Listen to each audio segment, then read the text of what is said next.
Буюрса, бир аз акча топтоп өзүбүздүн рестораныбызды ачабыз. Жакшы болду.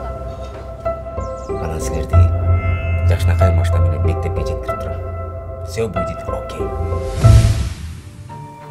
Томмас болду. Я?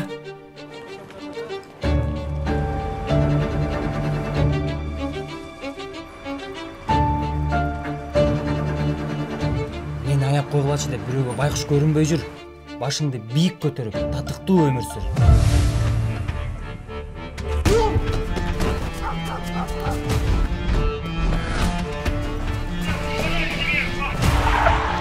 Жок, братан.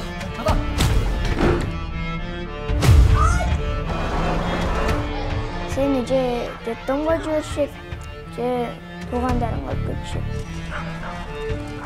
Эч нерсе сатылбайт бул жерде. Кетпе! Кафени өзүм ачам. Эмне деп эле дойруп атасың? Бутун баспаса дагы кафенин ички иштерин көзөмөлдөп бере алам. Колдон келишинче тамактарды ташып жардам бере алам аракет кылып. Балаңдын ийгиликтерин көргөн ата эне үчүн эң чоң бакыт. Кана эң көрчү. Жомокко жомок ата. Не баштыңыз?